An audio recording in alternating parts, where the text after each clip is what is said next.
I push the glass door open and step into the warm hum of real-time video, its neon open 24 hours sign buzzing faintly behind me like a lazy firefly. The moment I'm inside, the familiar scent washes over me. Plastic DVD cases, dusty carpets, a hint of microwave popcorn someone must have burnt earlier in the day. It's strangely comforting. My shift starts at 10 p.m. when the last of the daytime staff leaves with a tired wave and the store becomes mine. Quiet aisles of forgotten movie nights and unevenly humming fluorescent lights. I click on the little desk lamp beside the till, bathing the counter in a soft circle of gold. Outside, the parking lot is nearly empty except for a single car under the streetlight and the distant glow of the petrol station across the road. The night feels easy, open, like anything could happen. I make a cup of the slightly burnt coffee from the staff machine. It tastes like roasted cardboard, but at this hour, it feels necessary.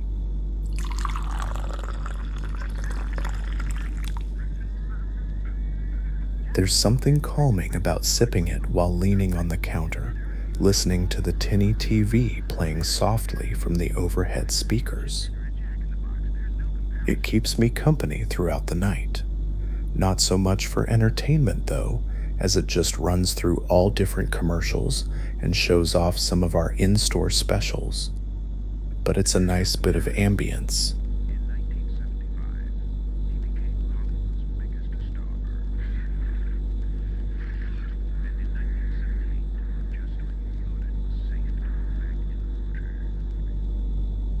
The first hour is always slow. I walk the aisles just to stretch my legs, fingers trailing along the spine labels. Action, thriller, cult classics. The horror section still has that cardboard cutout of a zombie that someone once knocked over at 3 a.m., swearing it moved on its own. I leave it leaning slightly, as though it's mid-lurch. It feels wrong to fix it. A soft clatter comes from behind the return slot. I head back to the machine, open the hatch, and a small cascade of DVDs tumble into the bin. Late returns, of course.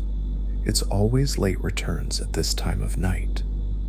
I sort through them, scanning each back in. The Karate Kid, a romantic drama with a cover so sun-faded I can't read the title. A scratched-up horror film that's been rented 112 times, according to the sticker. These discs have seen more living rooms than I ever will. Around midnight, the regulars start drifting in. First is the night shift security guard from the mall, still in uniform. He gives me a nod, the kind that says same routine as always, and wanders straight to the sci-fi section. A few minutes later, he places Blade Runner on the counter for the 7th time this month. Long night ahead, I ask. Aren't they all? He replies, smiling tiredly. Then comes the teenager with headphones, who never speaks louder than a whisper and always rents old anime DVDs no one else touches. I check the titles out for him, and he offers the tiniest smile before disappearing back into the darkness outside. The store grows quieter again, settling into that deep night rhythm. The hum of the refrigerators in the drinks section becomes a kind of lullaby. The monitor at the counter shows the aisles like still frames from a low-budget film. Every now and then, a car passes by, headlights sweeping across the front windows like a brief spotlight. At about 1 a.m., I wander to the window. The world outside looks like it's holding its breath, Empty pavement, cold stars, the occasional breeze rattling the edge of the sign. Inside, the rows of cases stand like quiet companions. There's a peace to it, working the night shift here.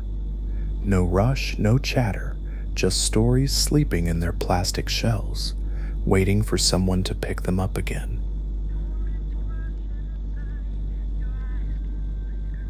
I take a deep breath, settle back behind the counter, and wait for the next customer. The night is still young, and in a 24-hour video store, anything or absolutely nothing at all might happen before sunrise. The shop has a cozy, almost nostalgic warmth to it, the kind of place people step into and immediately feel wrapped in a quiet familiarity. The dark blue patterned carpets, worn gently in the places where customers wander most, give the whole place a snug lived-in look. They muffle footsteps too, so when I walk the aisles, it feels like gliding through a library of stories. Rows upon rows of movies stretch out under the soft fluorescent lighting, each shelf labeled with slightly crooked stickers from a time before everything went digital. The cases themselves add color to the place, bright action covers popping out against muted indie films, glossy new releases beside faded cult classics whose colors have softened from years of eager hands. At the very front of the shop, the wide glass windows frame the sleeping world outside like a slow-moving film of its own. From behind the counter, I can see the empty pavement, the orange glow of the streetlights, and the rare passing car sweeping beams of light across the storefront. Sometimes I catch my own reflection faintly hovering over the scene, like I'm part of both worlds, the quiet inside and the quieter outside. There's a small display table near the entrance, with staff picks stacked at cheerful angles, and an old poster rack that squeaks whenever someone flips through it. The snack corner sits by the horror aisle, microwave popcorn packets, bags of sweets, and neon-colored sodas that fizz a little too loudly when opened, but it's the warmth that really settles in after dark. The soft hum of the lights, the calm rows of films waiting to be chosen, and the glow from the front windows. It all makes the store feel like a safe little pocket in the night, a place where time slows down, where stories rest in silence on the shelves, and where you can watch the world outside drift by, peaceful and unhurried.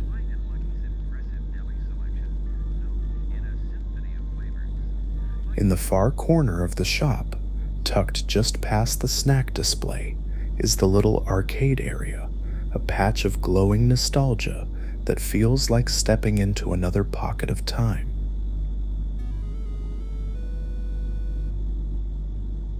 The carpet changes slightly there, the pattern a bit more worn from all the years of excited footsteps, dropped coins, and people lingering longer than they meant to. The machines stand shoulder to shoulder, humming in different tones like a small electronic choir. The claw machine is closest to the aisle, filled with mismatched prizes, plush dinosaurs with slightly lopsided faces, keychains shaped like VHS tapes, and one eternal stuffed bear that's been wedged in the same back corner for months, taunting every hopeful player. The claw itself moves with the kind of hesitant wobble that suggests it's older than I am, and honestly, it probably is. Next to it is the zombie survival shooter cabinet. Its artwork faded around the edges from years of neon lights and enthusiastic button mashing. The plastic guns hang from their cords like tired sentries, waiting for the next player, brave enough to take on pixelated hordes. Every time someone starts a game, the machine comes to life with an over-the-top dramatic voice. Incoming wave. The echo travels through the quiet store in the middle of the night, giving the whole place a strangely charming jolt. Beside it is the other shooter machine, Good Cop, Bad Cop, the police game with the blue and red flashing lights that still work mostly.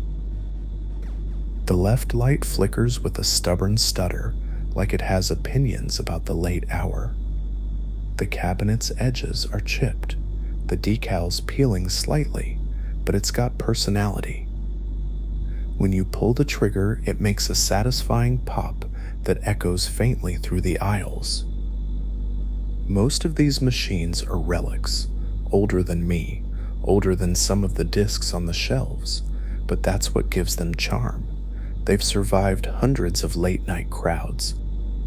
Kids spending their pocket change, adults reliving their childhood. Now, in the quiet hours of the night shift, they glow softly in their corner, casting colorful reflections on the dark blue carpet. Sometimes, when the store is completely still and the world outside looks like it's holding its breath, the arcade corner feels almost alive. Little flashes of neon, screens looping their attract modes, as if waiting for the next person to wander over and bring them back into action for a minute or two. On the counter, right beside the till, sits the shop's pride and joke all in one, the popcorn machine. At first glance, it looks like a miniature cinema-style popper, complete with a tiny red roof, a glass front, and a bold sticker that claims fresh popcorn in minutes. But anyone who's ever worked here knows the truth. It's really just a souped-up microwave wearing a costume. The inside is basically a regular microwave cavity, only dressed up with a little spinning dish and a light that flickers dramatically, as if it's working far harder than it actually is. When you press the button, it makes the same familiar hum as any kitchen microwave, just slightly louder, like it's trying to impress the arcade machines by pretending to be industrial equipment. Still, somehow it fills the shop with that warm, buttery smell that drifts through the aisles and settles into the carpet like a friendly ghost. Customers wander in and immediately pick up on it, asking, "Do you sell fresh popcorn now?" And I always resist the urge to glance back at the fake machine with a smirk. The best part is that it pops unevenly. Some kernels come out perfect. Others remain stubborn pebbles at the bottom of the paper cup.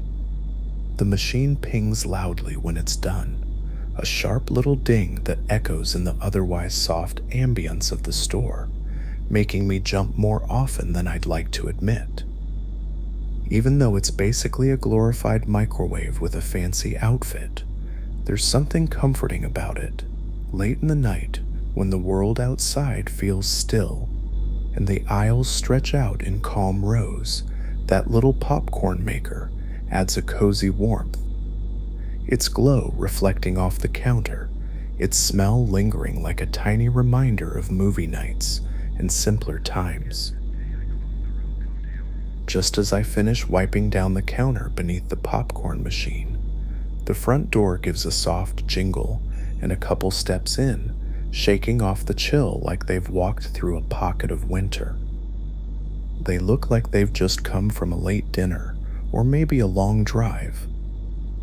The woman's wrapped in an oversized scarf, cheeks rosy from the cold, and the man has that slightly dazed expression of someone who didn't expect to still be awake at this hour. The warm air of the shop closes around them, carrying the smell of popcorn and old movie plastic, and they seem to relax almost instantly. "Wow," the woman says quietly, looking around. I didn't think this place still existed." The man laughs, rubbing his hands together. "Retro atmosphere," he says. But the way his eyes drift over the shelves, classic comedies, action flicks, dusty VHS tapes on the top racks, there's a spark of nostalgia there too. They wander off together between the aisles, moving slowly, fingers brushing over cases as though searching for something familiar. I watch them from behind the counter for a moment.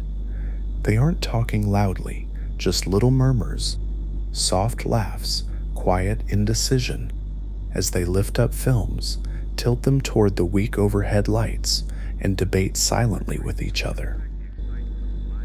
They pass by the arcade corner, and the zombie survival machine flashes its idle screen at them with dramatic urgency. The woman jumps a little when it unexpectedly belts out, "Prepare for the next wave," and the man grins, nudging her like he planned it. Eventually, they drift back toward the counter with 2 DVDs clutched between them, one a rom-com from the early 80s, the other an over-the-top action film with a cover that looks like it was designed by someone who really loved explosions. They place them down gently, almost ceremoniously, as if choosing physical movies is a small adventure in itself. "Couldn't decide," the man admits, "so we're doing a double feature," the woman adds, smiling. I scan the films, the soft beep echoing through the quiet shop. Outside, through the wide front windows, the world is still and sleepy, just the faint orange streetlights and the occasional passing car. As the couple leaves, pushing the door open with a little jingle, the warmth of the shop spills out around them. They step into the calm night carrying their films, wrapped up together against the cold, and for a moment the store feels even cozier, like their visit left behind an extra note of warmth in the aisles. Somewhere around 2 in the morning, that familiar heaviness starts to settle in, the kind that sneaks up slowly, curling around the edges of my thoughts. The shop is quiet now, the kind of stillness that makes every soft sound feel stretched out and gentle. Even the arcade machines seem to hum a little softer, their neon lights flickering in a lazy rhythm. I lean on the counter for a moment, arms folded, watching the empty aisles. The warm glow from the overhead lights mixes with the deep blue of the patterned carpet, and the whole place feels like it's wrapped in a soft blanket. The popcorn machine gives a tiny mechanical sigh as its light cycles off for a moment, and the faint warmth from it drifts across my hands. The windows at the front show the world outside unmoving, no late-night wanderers, just the glow of the streetlights, slightly blurred by the cold. It's the sort of view that makes your eyelids droop without you even realizing. I try to fight it at first, running my fingers along the edge of the counter, tapping lightly, shifting my weight. But the shop's quiet charm isn't helping. The carpet muffles everything. The fridges in the drinks section hum like a low lullaby, and even the zombie arcade game has finally gone silent, its screen looping the attract mode in a soft, flickering trance. I take a slow breath, stretching my shoulders, but the warmth of the store and the steady sameness of the night are working against me. My thoughts wander. My eyes drift toward the little staff chair behind the counter, the one that's just soft enough to tempt you, but not soft enough to get you in trouble.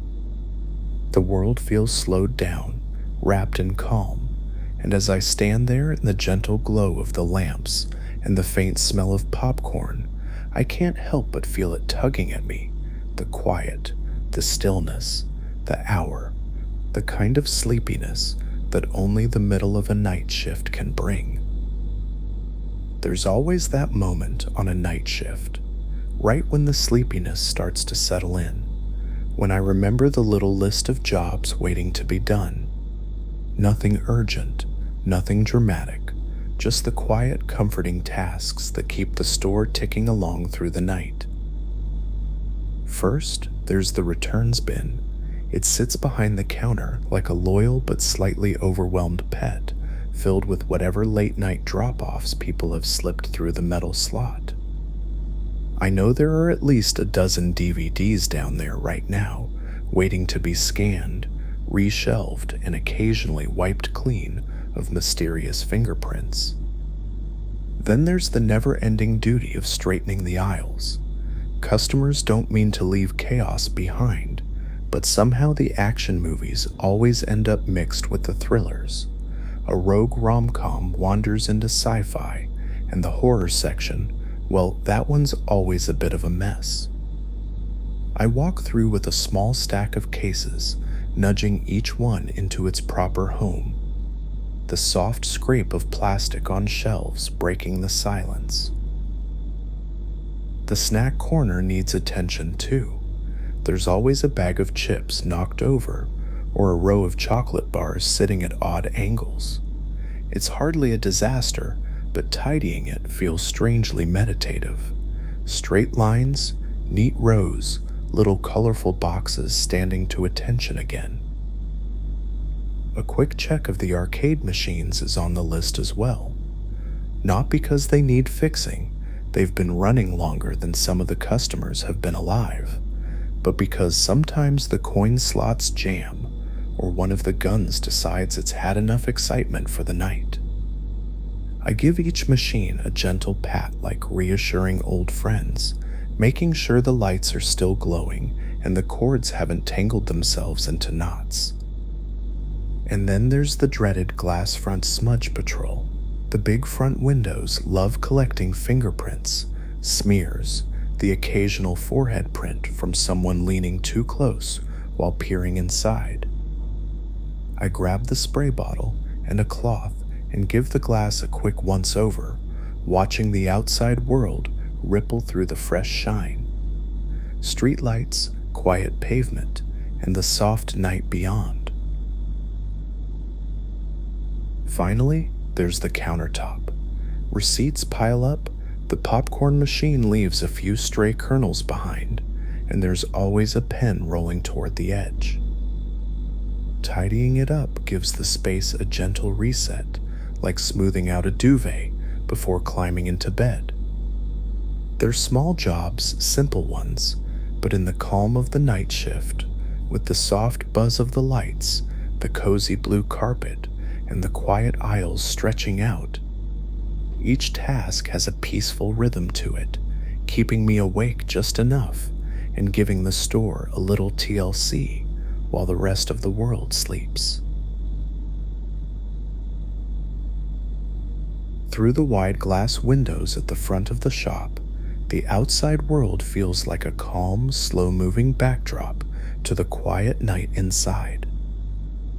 The reflections of the shelves and soft lighting float on the glass like faint ghosts, but beyond them, the real scene sits quietly, washed in the soft orange glow of the street lamps. Across the car park, a lot of empty space stretches out, vast patches of asphalt with only a few cars scattered like forgotten chess pieces. Their metal surfaces catch the light, giving off little glints whenever a breeze nudges the street lamp overhead. The painted parking lines look almost bluish at this hour, and the whole lot feels still and hollow, like it's holding its breath until morning. Further out, just past the far edge of the car park, the midnight diner flickers like a tiny lighthouse in the night. Its neon sign buzzes in muted reds and pinks, as if fighting off sleep itself. A couple of silhouettes sit inside, maybe truck drivers, maybe insomniacs, hunched over mugs of coffee that steam gently in the glow. Through the window, I can see the metal trim of the booths and the constant movement of the staff refilling cups. It has a kind of comforting loneliness to it, the sort of place where time slows down and no one asks too many questions.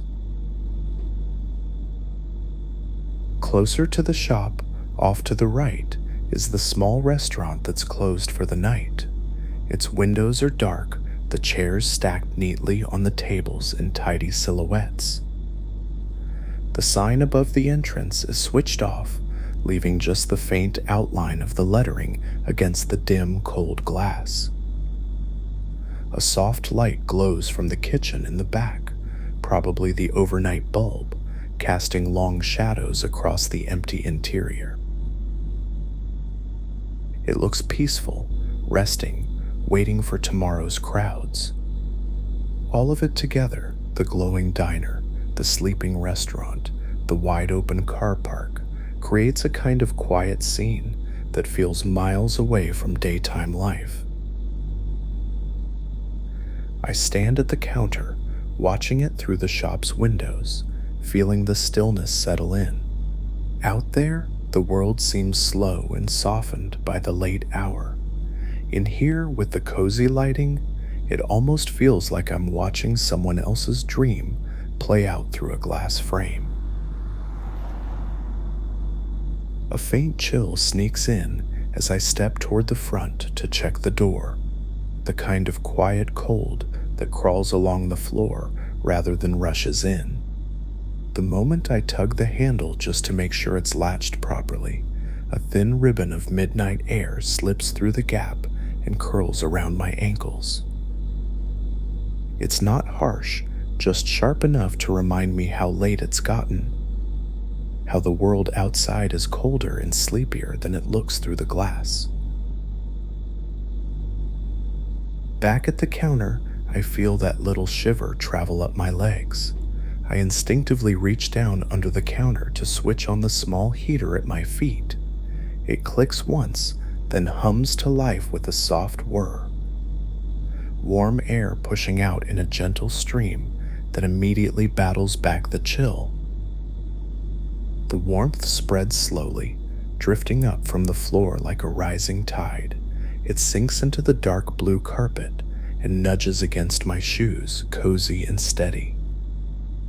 The contrast between the cold breeze and the little pocket of heat at my feet makes the moment strangely comforting, like settling deeper into a blanket. Outside, the world might be biting cold, but inside the shop, the heater creates a snug bubble. The hum blends with the soft buzz of the lights, the quiet fridges in the drinks aisle, and the distant glow of the arcade screens. As the warmth finally wins out over the last traces of the cold draft, I lean back against the counter, feeling the heat wrap around my legs, the coziness of the shop settling in deeper. It's the kind of simple comfort that only a night shift can offer. A small heater, a quiet moment, and the peaceful world outside sealed away behind the glass.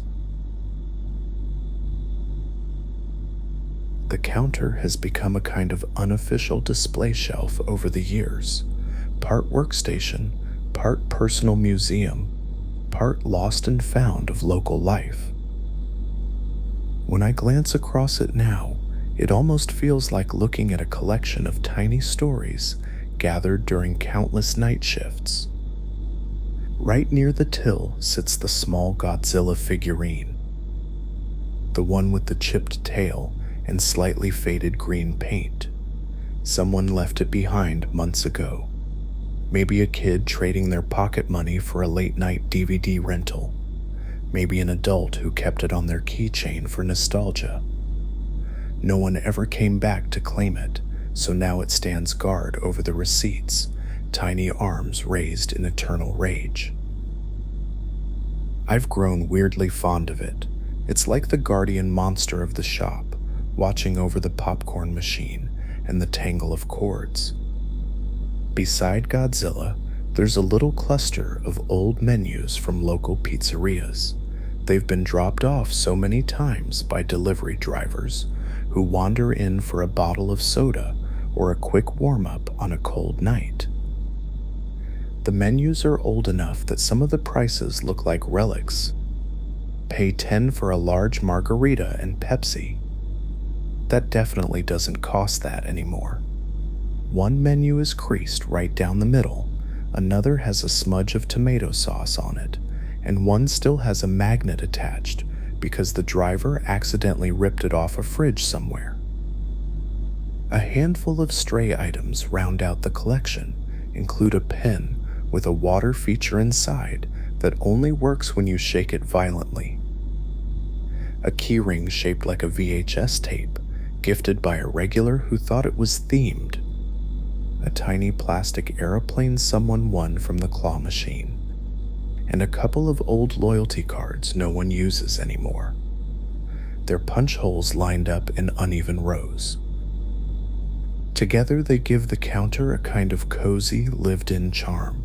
It's messy in a comforting way, like a friend's desk or the front table of a tiny community center. Nothing here is random. Everything ended up on the counter because someone passed through and left a little piece of their night behind. When I rest my hand near the Godzilla figurine, the heater brushing warm air against my legs, it strikes me how these tiny knickknacks make the shop feel more like a small world of its own. A place where stories gather, some on shelves, in plastic cases, others right here in these forgotten little objects, waiting under the warm glow of the counter lamp. As the night goes on, anything, or nothing at all, could happen in this 24-hour video store.